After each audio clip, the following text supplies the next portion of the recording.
The stars had always been a dream for humanity. For thousands of years, people looked up at the night sky and wondered what was out there. They built telescopes. They sent rockets. They walked on the moon. And finally, after many generations, they reached the stars. But the universe was not empty, and it was not kind. Sergeant Park stood at his post on Orbital Station Horizon. The station floated above Earth like a metal flower, spinning slowly in the darkness of space. Through the thick windows, he could see his home planet below. Blue oceans, white clouds, green lands. It was beautiful. It was everything worth fighting for. Was 32 years old. He had short black hair, a strong jaw, and eyes that had seen too much death. He was a Marine, not the kind that swam in oceans, but the kind that killed enemies in the dark corners of space. He had fought in 3 wars already. He had lost friends. He had buried brothers. And he had learned one simple truth. In this universe, the weak did not survive. The station was busy today. Scientists walked through the halls with tablets in their hands. Engineers fixed machines and checked systems. Soldiers patrolled with weapons on their backs. Everyone had a job. Everyone had a purpose. His job was simple: protect the station, protect the people, kill anything that tried to hurt them. He walked through the main corridor, his boots making soft sounds on the metal floor. Other soldiers nodded at him as he passed. They respected him. He had earned that respect with blood and sacrifice. Near the command center, he found Lieutenant. She was younger than him, maybe 26.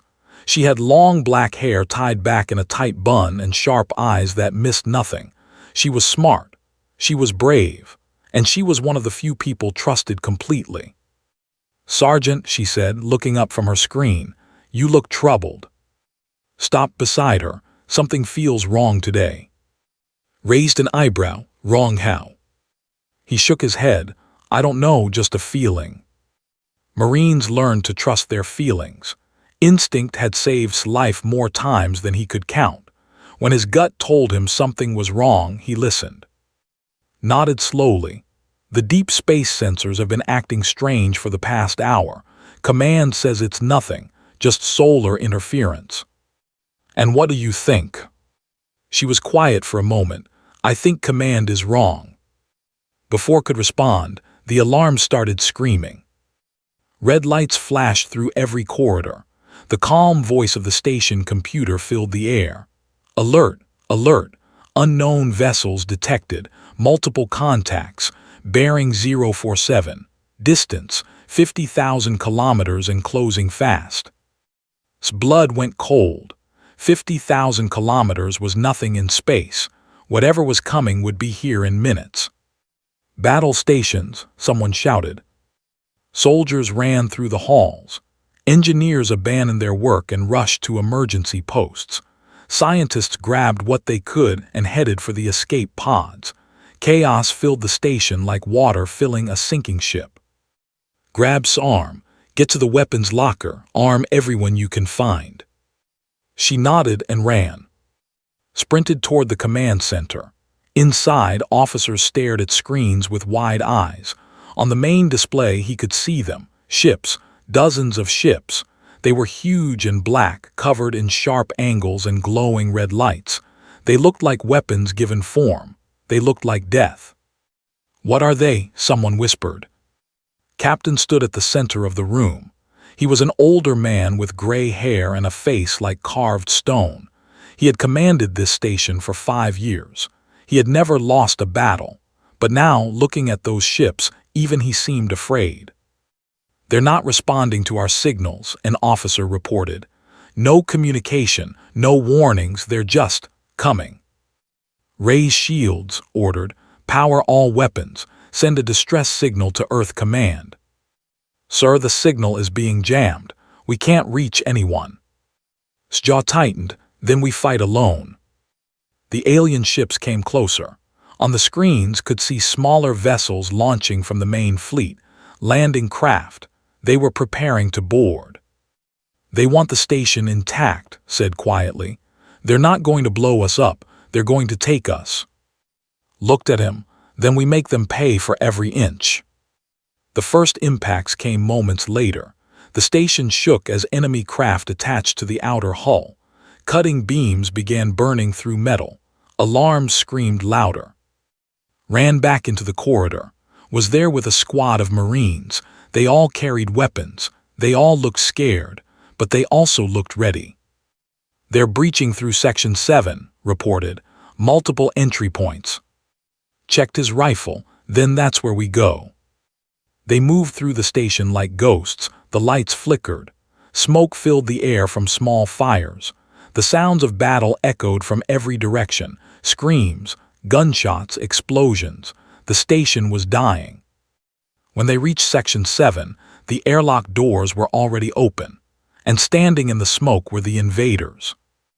They were tall, much taller than humans. Their skin was dark gray, thick like armor. They had 4 arms, each ending in clawed hands. Their faces were flat, with small eyes that glowed yellow in the darkness. They wore black armor covered in strange symbols, and they moved with the confidence of hunters who had never known defeat. The lead alien saw Squad and made a sound. It might have been a laugh. One of them stepped forward. It was bigger than the others, stronger. On its armor there were many marks. Kill counts, maybe, victories. This one was a leader, a warrior, a warlord. It spoke and somehow understood the words. Maybe there was a translator. Maybe the aliens had learned human language. It didn't matter. "Humans," the warlord said. Its voice was deep and cold. We have conquered 1,000 worlds. We have crushed 1,000 species. Your little planet is next." Raised his rifle. "You'll have to go through us first." The warlord tilted its head. Its yellow eyes studied like a predator studying prey. Then it smiled. At least thought it was a smile. It was hard to tell with aliens. "You are brave," the warlord said. "Stupid but brave. I have killed more enemies than there are stars in your sky. I have bathed in the blood of worlds." Stepped closer. The other aliens spread out, surrounding the Marines. There was nowhere to run. "Tell me, little human," said, "have you ever battled a real predator?" His finger rested on the trigger. His heart beat steady and slow.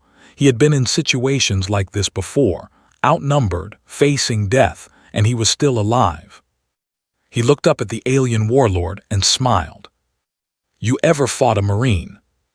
The silence after his words lasted only a heartbeat, then laughed. It was a terrible sound, like rocks grinding together in the depths of a cave. The other aliens joined in, their voices filling the corridor with dark amusement. "A Marine," repeated. "Is that what you call yourself, a warrior of the sea?" "Something like that," said. His rifle was still raised. His eyes never left the warlord. Took another step forward. He was close now, close enough that could smell him. The alien smelled like metal and blood and something old, something ancient. "On my world," said, "we have creatures called, they are predators, pure hunters. They have claws that can cut through stone, teeth that can break bone. They hunt in packs, and when they find prey, nothing survives." He leaned down, bringing his flat face close to his. "I killed my first when I was a child. I have killed thousands since. I have conquered empires, destroyed civilizations, ended entire species." His yellow eyes burned with cold fire. "What have you done, little Marine?" "Didn't blink. I survived." For a moment something flickered in his eyes. Interest maybe, or confusion. Then it was gone, replaced by contempt. "Take them," ordered. "Kill anyone who resists, but keep some alive. I want to learn about these creatures before we harvest their planet." The soldiers moved forward, made a choice. He could fight now and die quickly, or he could wait and find a better moment. Marines didn't waste their lives, they spent them wisely. He lowered his weapon. Looked at him with shock. "Sergeant." "Trust me," he said quietly. They took their weapons. They bound their hands with strange metal cuffs that locked automatically.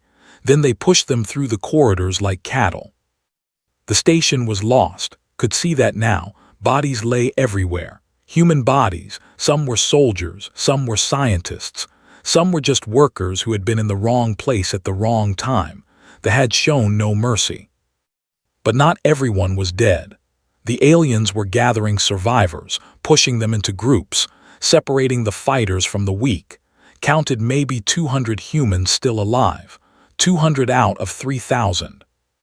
They were taken to the main cargo bay. It was a huge room normally filled with supplies and equipment. Now it was filled with prisoners.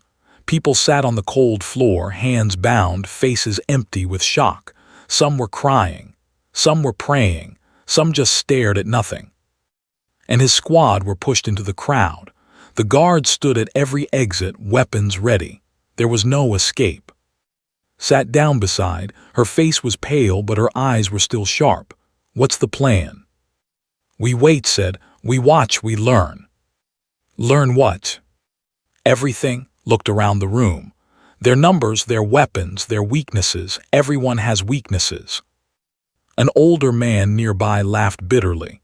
It was Doctor, one of the station's scientists. He was maybe 50, with thin hair and thick glasses. Weaknesses. Did you see those things? They're twice our size. They have 4 arms. They have claws that can tear through metal. What weakness could they possibly have? Pride, said simply. Doctor blinked. What? They're proud, too proud. They think we're nothing. They think we're prey. That means they'll underestimate us, and that's a weakness we can use. Before could respond, the cargo bay doors opened. Walked in, followed by a group of officers.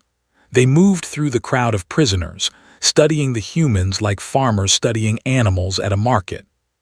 Stopped in front of a young woman. She was maybe 20 years old, wearing the uniform of a communications officer. She was trembling. This one is afraid, said. Good, fear is natural, fear is correct. He grabbed her chin and lifted her face. Your people should fear us, you should all fear us. Leave her alone, someone shouted. Turned, a young man had stood up. Private Lee recognized. He was barely 21, new to the military, brave but foolish. What did you say? Asked. His voice shook, but he didn't back down. I said leave her alone. She's done nothing to you. Released the woman and walked toward. The crowd parted around him like water around a stone. When he reached the young private, he looked down with something like curiosity. You stand up for her, said. Why? She is not your family, she is not your mate. Why do you risk yourself for a stranger? Swallowed hard. Because it's right. Tilted his head. Right. What does right mean to a species that is about to be enslaved? It means everything. For a long moment just stared at him. Then, without warning, he grabbed by the throat and lifted him off the ground. Gasped, his feet kicking in the air. Brave, said, but bravery without strength is meaningless. He threw across the room. The young man hit the wall hard and crumpled to the floor. He didn't get up. Started to rise but grabbed his arm. Not yet, she whispered. Not yet. Turned to address all the prisoners. You will learn your place. You will learn to serve. Those who obey will live. Those who resist will suffer. He paused. And some of you will be chosen for the arena. A murmur went through the crowd. Arena. Smiled. Yes, the arena. On my world, we settle disputes through combat. We prove our worth through battle. And we entertain ourselves by watching lesser species fight for their lives. He spread his 4 arms wide. Some of you will be chosen to fight. If you win, you live another day. If you lose, he made a gesture that needed no translation. This is insane, Doctor muttered. But was thinking, the arena, combat, a chance to fight, that was an opportunity, a dangerous opportunity, but an opportunity nonetheless. So officers moved through the crowd, selecting prisoners. They chose the strong ones, the fighters, the ones who looked like they might provide entertainment. One of them stopped in front of. The officer studied him for a moment, then grabbed his shoulder and pulled him to his feet. This one, the officer said, he has the eyes of a killer. Walked over, he looked at with renewed interest. Ah, the Marine, the one who asked if I had ever fought his kind. That's right, said.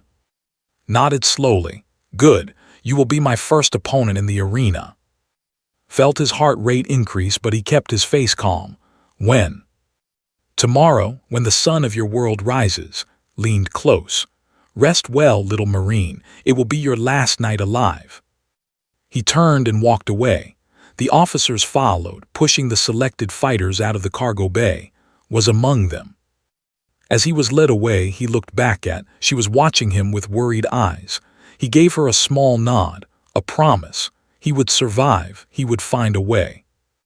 They took the fighters to a smaller room, a holding cell. There were maybe 15 humans inside, all of them strong, all of them scared. They sat in silence, each lost in their own thoughts. Sat in the corner and closed his eyes. He thought about the way he moved, the way he fought. He had seen the alien in action briefly during the invasion. Fast, powerful, confident. But also predictable, relied on strength. He relied on fear. He had never fought an enemy who wasn't afraid of him. Wasn't afraid. He thought about his training, years of combat, years of learning how to fight bigger, stronger opponents. Humans had always been weak compared to other predators on Earth. Lions, bears, sharks. But humans had survived. They had thrived. They had conquered the entire planet. Not because they were stronger, but because they were smarter, because they never gave up, because they adapted. Opened his eyes. Around him, the other fighters were trying to sleep. Some were crying quietly. Some were praying. He looked at his bound hands. The cuffs were tight but not unbreakable. They had underestimated human hands, human fingers, human cleverness. By morning, he would be free of the cuffs. By morning, he would be ready. And when the sun rose over Earth, Warlord would learn what it meant to fight a Marine. The night passed slowly. Did not sleep. He sat in the corner of the holding cell, working quietly on his cuffs. The other prisoners were too lost in their fear to notice what he was doing. They had made a mistake. Their cuffs were designed for wrists, four-armed creatures with thick, rigid limbs. They had not considered that human hands were different, flexible, clever, able to bend and twist in ways the aliens could not imagine. Had learned many things during his years as a Marine. Lock-picking was one of them. It was not a skill taught in official training, but Marines learned what they needed to survive. In the darkness of space, far from home, you used every tool you had. By the time the first light of Earth's sun began to glow through the station windows, his cuffs were loose. He could slip out of them whenever he wanted, but he kept them on. He kept pretending to be bound. Let them think he was helpless. The cell door opened. Guards entered, their yellow eyes scanning the prisoners. They pointed at and barked a command. He stood and walked forward, playing the role of a defeated captive. They led him through the station's corridors. The damage from the invasion was everywhere. Broken walls, burned equipment, bloodstains on the floor. They had not bothered to clean up. Why would they? To them, humans were just animals. Animals did not deserve clean spaces. The arena had been set up in the main recreation area. It was a large open space where humans used to exercise and play games. Now, they had cleared away all the equipment and created a fighting pit. A circle of metal barriers surrounded the center. Seats had been arranged around it for the audience. And there was an audience. Hundreds of soldiers filled the seats, their gray faces eager with anticipation. They were talking among themselves, making sounds that might have been bets or jokes. They were here for entertainment. They wanted to see blood. In a separate section, the human prisoners had been brought to watch, saw among them. Her eyes met his. She looked scared but also determined. She believed in him, that meant something. Waited in the center of the arena. He had removed his armor and stood bare-chested, showing off his powerful body. His gray skin was covered in scars, old wounds from old battles, proof of his experience, proof of his survival. He was holding a weapon, a curved blade about 2 feet long. It looked heavy, designed for cutting through armor, a brutal weapon for a brutal fighter. An officer approached and cut his cuffs. the pretend cuffs that he had already loosened. The officer threw a weapon at his feet, a simple metal rod maybe 3 feet long, not sharp, not deadly, just a stick. Understood. They were giving him a useless weapon. They wanted him to struggle and fail. They wanted the audience to laugh. He picked up the rod and tested its weight. It was solid, balanced, not useless at all if you knew how to use it. Walked toward him, spinning his blade casually. "I hope you slept well, little Marine. I want you fully rested when I kill you." "I slept fine," said. "I dreamed about going home." "Dreams are for children," said. "Reality is for warriors, and the reality is that you are going to die." Shrugged. "Everyone dies eventually." Stopped a few feet away. His yellow eyes studied carefully.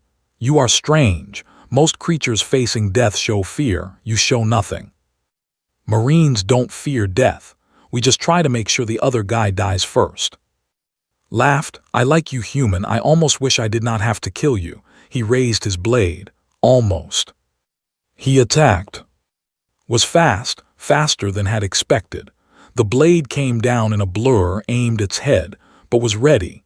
He stepped to the side, letting the blade pass inches from his face. Then he swung his rod at its arm.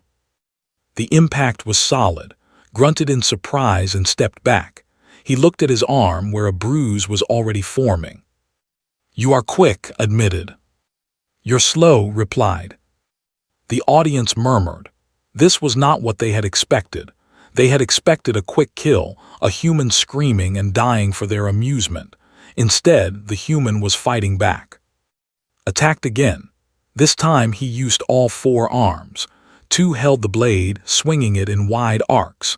The other 2 reached for, trying to grab him and hold him still. Ducked and weaved. He was smaller than, which meant he was harder to hit. He used the rod to block the blade, letting the impact flow through his arms without breaking his stance. He had trained for this. Years of fighting bigger opponents had taught him how to use size against itself. He struck its knee. The alien stumbled. He struck its elbow. The grip on the blade loosened. He struck its face. The alien roared in pain and rage. "Stand still," shouted. "Make me," answered. The fight continued, was stronger but was smarter. Every time the alien attacked with power, responded with precision. He targeted the weak points, joints, tendons, nerves, places where even the toughest armor could not protect. The audience had gone quiet. They were no longer laughing. They were watching with a new emotion, something they had not felt in a long time: uncertainty. Stepped back, breathing heavily. Purple blood dripped from cuts on his arms and face. He looked at with something close to respect. "You are better than I thought," he admitted.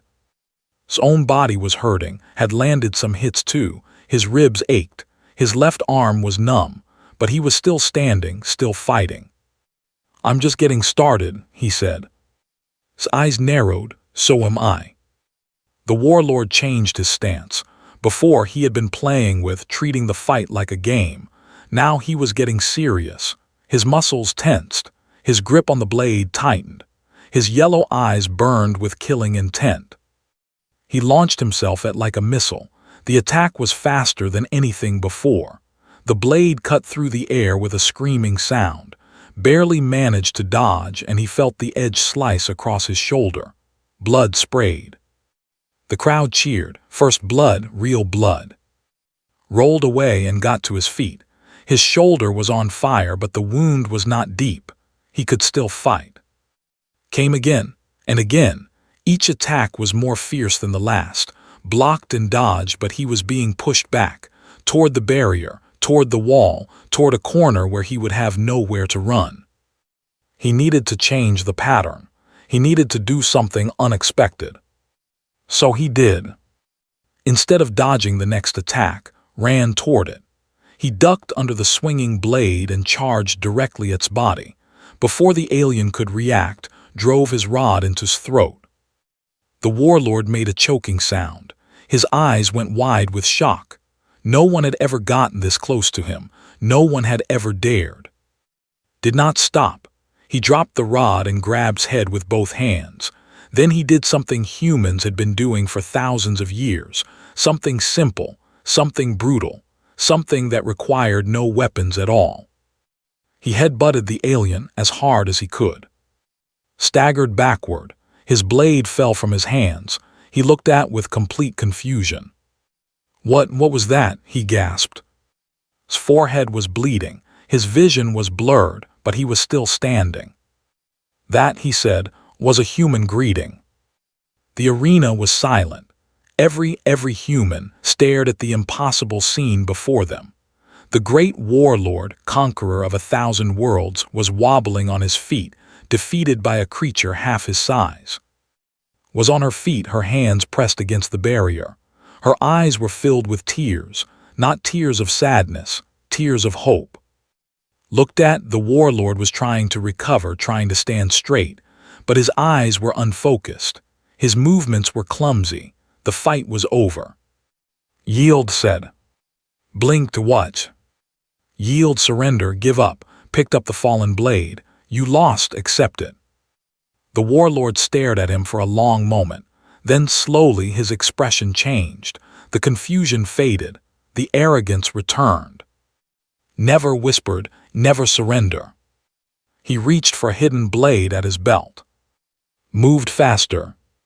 The borrowed blade swung once, fell. And the arena erupted into chaos. His body hit the ground with a heavy thud. Purple blood pooled beneath him, spreading across the arena floor like dark water. The warlord who had conquered 1,000 worlds lay still, dead, killed by a human. For 3 heartbeats, nothing happened. The soldiers stared at the impossible scene. Their leader, their undefeated champion, had fallen. Their minds could not process what their eyes were seeing.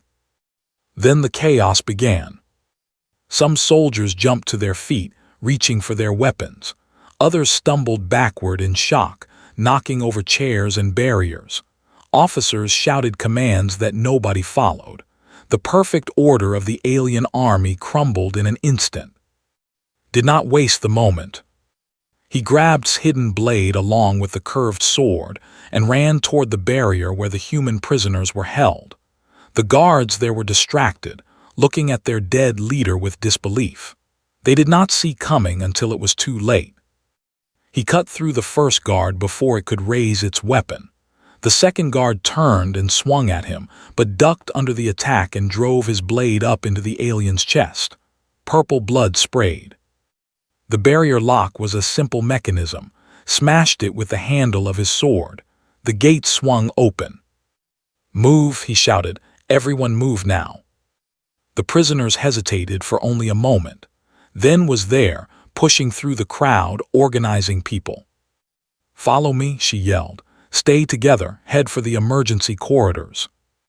The humans ran, hundreds of them pouring out of the arena like water from a broken dam. Some were crying, some were screaming, but they were all moving, all running toward freedom. Stayed at the rear, fighting off any soldier that tried to follow. He had 2 blades now, and he used them with deadly efficiency. Years of training took over. His mind went quiet and his body became a machine designed for one purpose: killing. A soldier charged at him with 4 arms swinging, dropped low, cut the alien's legs and kept moving.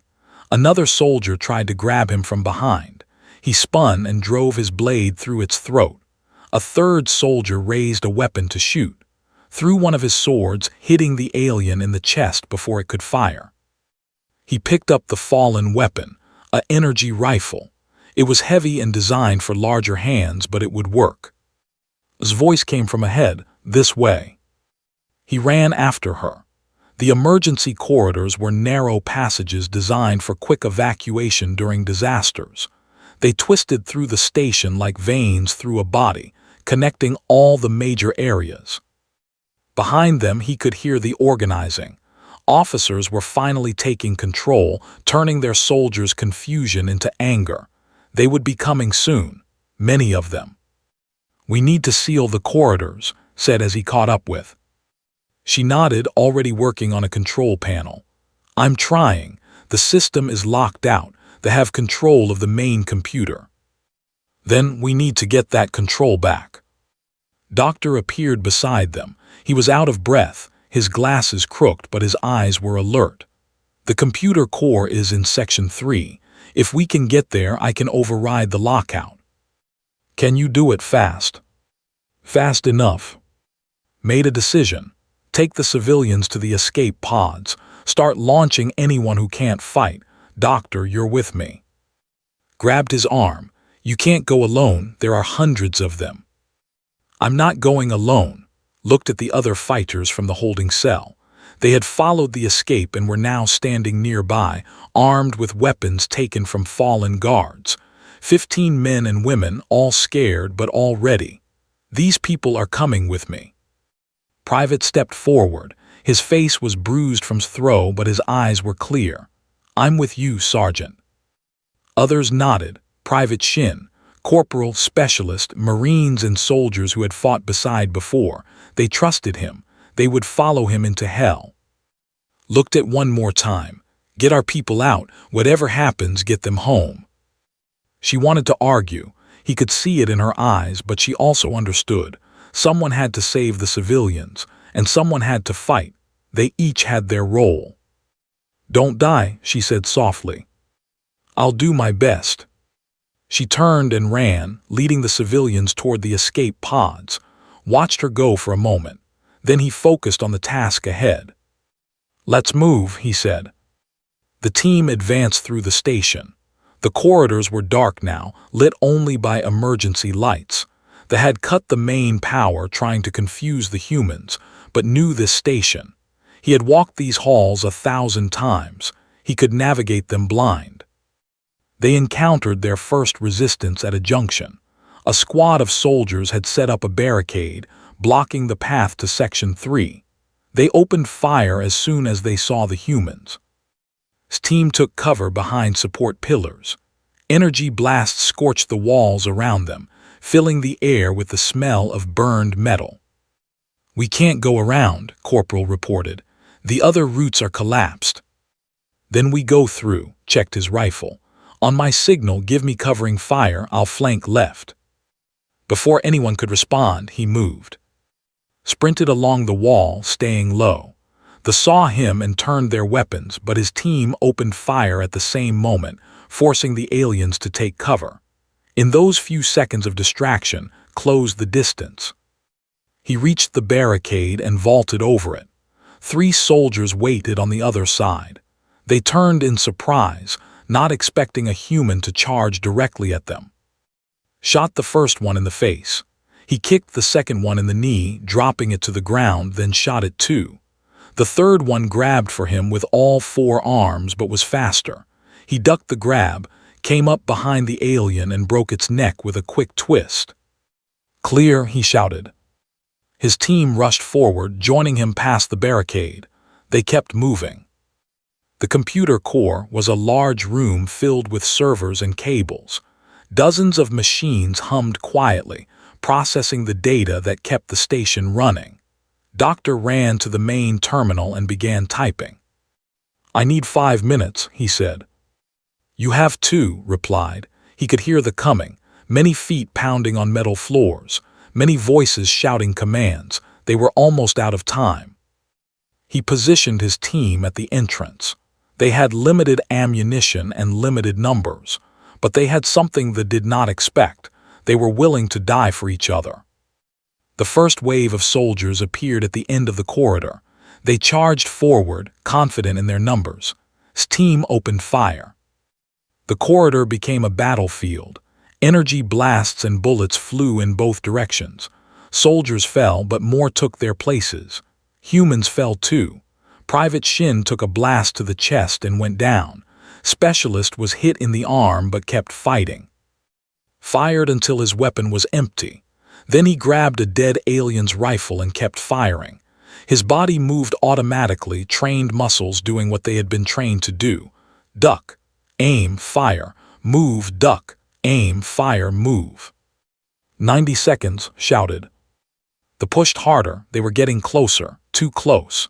Could see their yellow eyes burning with hatred. They knew who he was. They knew he had killed their leader. They wanted revenge. Fall back to the door, ordered. His team retreated into the computer core, using the heavy door frame as cover. The corridor outside filled with soldiers, all pushing forward, all trying to break through. 60 seconds. Was out of ammunition. He drew his blade and waited. The first soldier rushed through the door, cut it down. The second one followed. He cut that one down too, but more were coming, always more. Corporal fell beside him, hit by an energy blast, took his place, fighting with a fury that came from knowing there was nowhere left to run. 30 seconds. They were through the door now. Hand-to-hand combat filled the room, blades against claws, humans against aliens, blood of two colors mixed on the floor. Fought like he had never fought before. Every move was perfect. Every strike was deadly. He was no longer just a man. He was a weapon. He was vengeance. He was humanity's answer to the stars. Dunn screamed, "I have control." Kicked away the alien in front of him and shouted, "Seal the doors, now." Every door in the section slammed shut simultaneously. The soldiers inside the computer core were cut off from reinforcements. Suddenly, they were outnumbered. The remaining fight was short and brutal. Within a minute, every alien in the room was dead. Stood among the bodies, breathing hard. His team had won, but at a cost. Half of them were dead or wounded. The floor was covered in blood. But they had control of the station. Doctor said, his voice rough, "Open a channel to the escape pods." Typed quickly, "Channel open." Leaned toward the microphone. "The station is ours. Start evacuation." Her voice came back, filled with relief. "Copy that. Pods are launching now." Looked at the survivors of his team. They looked back at him with exhausted eyes, but also with pride. They had done the impossible. Now said, "Let's take back our home." The escape pods launched one by one, shooting away from the station like seeds from a dying flower. Each pod carried humans, survivors, people who would live to see another day because of what and his team had done. But the fight was not over yet. From the computer core could see everything happening on the station. Cameras showed soldiers regrouping in different sections. They were confused and angry but still dangerous. And outside, through the station windows, he could see their fleet. Dozens of massive warships floating in the darkness like hungry predators. "The pods won't make it to Earth if those ships are still out there," said. He was standing beside, one arm in a makeshift bandage. "I know," replied. Doctor was working at the computer terminal, his fingers flying across the keys. "I have access to the station's defense systems. Our weapons were taken offline during the invasion, but I can bring them back." "Do it." The station had been designed for defense as well as research. Hidden in its structure were weapons that could hurt even the largest ships. Plasma cannons, missile launchers, beam arrays. They had been quiet during the invasion because they had disabled them first, but now, with help, they could wake up. Lights flickered across the computer screens as systems came online. One by one, the weapons powered up, ready, waiting. "We have a problem," said. "The weapons are working, but I can't target the ships from here. Someone needs to go to the fire control center in Section 8. Section 8 was on the other side of the station, and between here and there were hundreds of soldiers. Looked at his team. 5 people were still able to fight, 5 humans against an army. "I'll go," he said. "The rest of you hold this position. Keep the pods launching." Shook his head. "I'm coming with you." "You're wounded." "So are you," pointed at its shoulder where blood was still seeping through a rough bandage. "We're all wounded, but we're still Marines, and Marines don't let their sergeant fight alone." Wanted to argue, but he saw the look in his eyes, the same look he had seen in many soldiers over the years, the look of someone who had found something worth dying for. "Fine," he said, "let's move." They left the computer core and moved through the station. The corridors were quieter now. The had pulled back, forming defensive positions instead of hunting scattered humans. They were being careful. They had learned that humans were more dangerous than they seemed, and moved like shadows. They avoided open areas and used maintenance tunnels when possible. When they did encounter patrols, they struck fast and hard, leaving no survivors who could raise an alarm. Halfway to Section 8, they found. She was leading a group of civilians through a side corridor, trying to reach the last escape pods. When she saw, her face filled with relief and worry at the same time. "What are you doing here?" she asked. "You should be at the computer core." "Change of plans. We need to get to fire control." "Understood immediately. The fleet, you're going to attack the fleet. If we don't, none of the pods will survive." She looked at the civilians with her, 20 people, mostly scientists and workers, none of them fighters. They were tired and scared, but they were alive. "I'll get them to the pods," she said.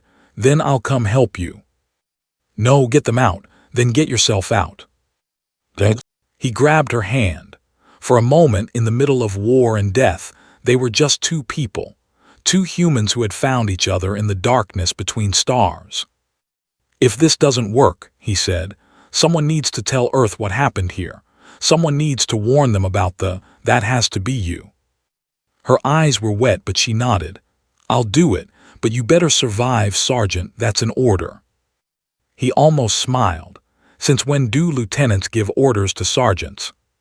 "Since now." She squeezed his hand once, then let go. She led her group away, toward the escape pods, watched her go until she disappeared around a corner. Then he turned and kept moving. The fire control center was a small room filled with screens and targeting computers. When he reached it, they found two technicians inside. The aliens barely had time to look up before they died. Sat at the main console. The screens showed the fleet in perfect detail. Ships of all sizes, arranged in a formation designed to hunt down fleeing pods.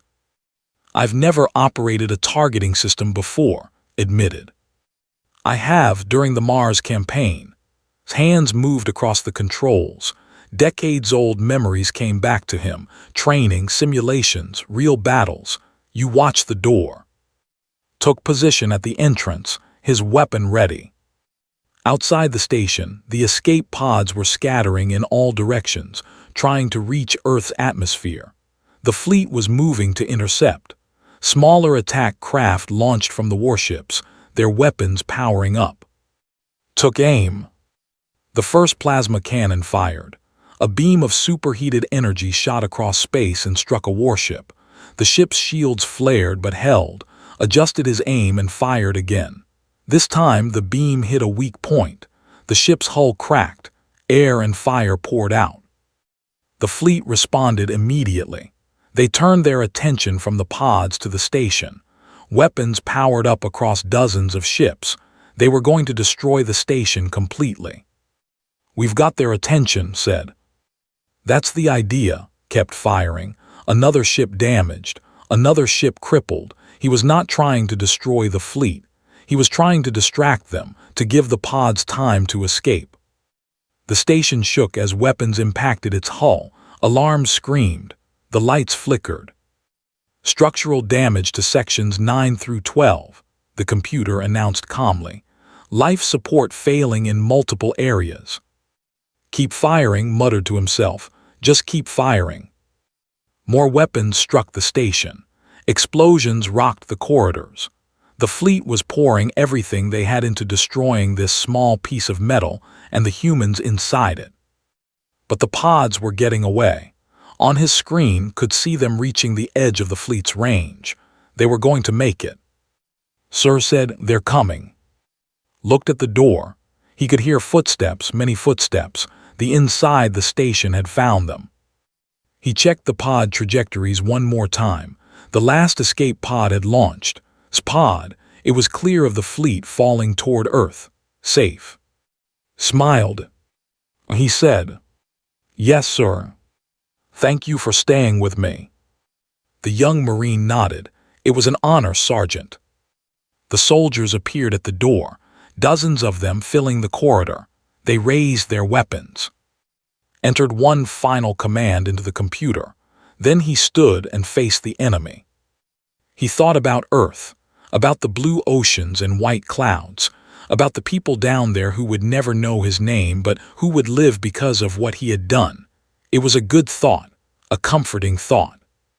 The fired, and the station's self-destruct sequence activated. Far below, on the surface of Earth, people looked up at the sky. They saw a flash of light, a brief, brilliant explosion among the stars. Most of them did not know what it was, just another distant event in a distant place. But those who survived would tell the story. They would tell of the orbital station that fell, of the alien invaders who thought humans were easy prey, of the prisoners who refused to surrender, of the fighters who gave everything so that others could live. And they would tell of Sergeant Park, the Marine who stood in the arena and faced a warlord, the soldier who asked one simple question: "You ever fought a Marine?" The answer was now written in fire and light across the sky. The fleet retreated. They had taken terrible losses and their leader was dead. Their confidence was shattered. For the first time in 1,000 conquests, they had met an enemy that refused to break. On Earth, the survivors were rescued, and Doctor and the civilians who had escaped. They were taken to hospitals and military bases, where they told their story again and again. Earth began to prepare. New weapons were built. New defenses were raised. New soldiers were trained, because humanity knew now that they were not alone in the universe, and they knew that the universe was dangerous. But they also knew something else. They knew that humans could fight. They knew that humans could win.